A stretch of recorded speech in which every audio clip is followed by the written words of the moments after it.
Today's video is about how complex PTSD affects the body. Later on, I'm going to be making some videos on things that you can do to help a lot of these things, but for now, I'm just going to be talking about symptoms that you might be experiencing that you don't know are connected to PTSD, that you're looking for some clarification on. Disclaimer, I'm not a medical professional.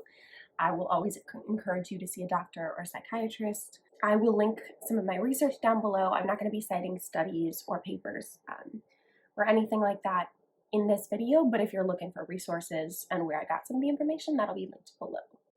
Hi, it's Editing Sarah here. I want to clarify, I use complex PTSD and PTSD interchangeably in this video, and they are somewhat interchangeable. They are different. I'll link a video about that somewhere, I don't know, right, left, somewhere up here. But I want to talk about, in this context, the differences between complex PTSD and PTSD might be that for a lot of people who have complex PTSD, establishing a sense of safety and finding people who they feel safe around and getting their bodies out of fight or flight mode consistently can be a lot more challenging and a much more important part of recovery.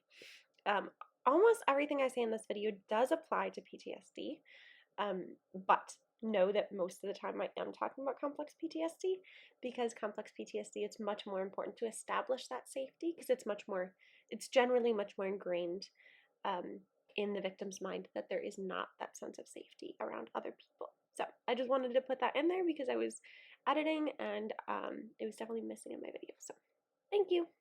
So the basis of how PTSD and complex PTSD affect our body is that our nervous system that runs throughout our body pretty much has two modes. So we have the sympathetic nervous system, which is the fight or flight mode nervous system, and then we have the parasympathetic nervous system, which is our rest and digest nervous system. Sorry. So the basis for how complex PTSD affects the body is the nervous system. That's the base level where a lot of these issues come from. And that's because our nervous system has two modes. We have the sympathetic nervous system, which is our fight or flight mode. And this is an evolutionary body response to danger. It's the it's the state that our bodies go into when we think we're in danger, and it's for protecting ourselves. And then there's the parasympathetic nervous system, which is rest and digest. And this is what we should be in all times that we're not in danger. So this is when our bodies are resting and we're digesting our food normally and that sort of thing. What can happen with PTSD and complex PTSD is that our bodies think we're in danger when we're not. And so we spend more time in the sympathetic nervous system, that fight or flight mode, than is healthy for our bodies. When we're in the sympathetic nervous system, we release different hormones, different chemicals in our brains that affect our bodies differently. So I'm going to read a list of physical effects of PTSD, and then I'll talk a little bit about how those happen, how those relate to the sympathetic and parasympathetic nervous system. But yeah, so physical effects of PTSD, a really, really big one that I will in fact be making another video on because it's really important, is eating problems and digestive troubles. In our two modes of nervous system, if we are out of rest and digest consistently in fight or flight, we're not digesting, and we're not digesting well. And so digestive issues is super common, especially in complex PTSD. So that can sometimes manifest as IBS, and that's what I'll be making a video on later, but sometimes it can just be really tough digestive issues. So that's a really big one. Difficulty sleeping, nightmares. This is because sometimes we don't leave fight or flight when we go to sleep, and so we dream about dangerous things. And then there's also the side of it, it's flashbacks. Then there's headaches and fatigue. So this comes from being constantly hyper-aware and hyper-vigilant. When we're constantly in fight or flight mode, it's very hard to be taking in that much information.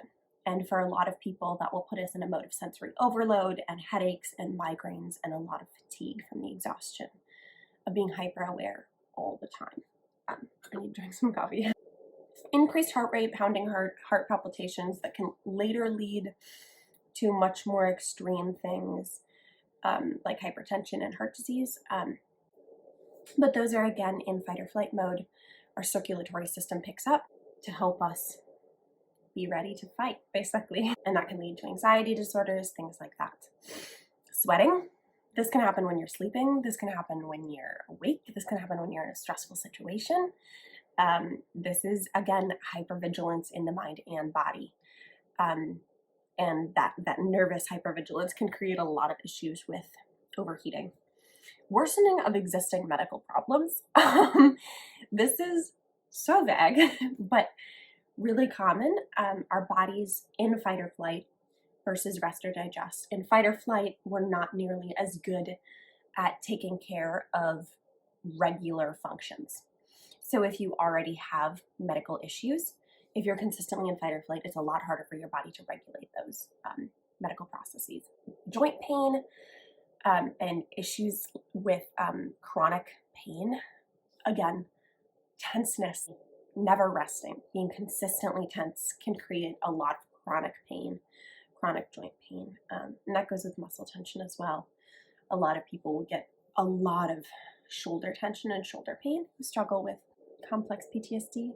Shortness of breath, that just goes back to the heart palpitations, the same thing. It's our bodies getting ready to fight, and we go into this fight or flight mode that we don't need to be in safe situations. Those are bodily symptoms of complex PTSD. And almost every single one, I think, okay.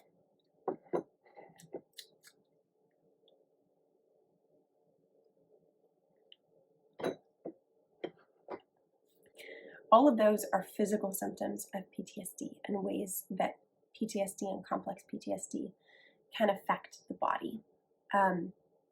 They really do all tie back to this sympathetic, parasympathetic nervous system, fight or flight versus rest and digest.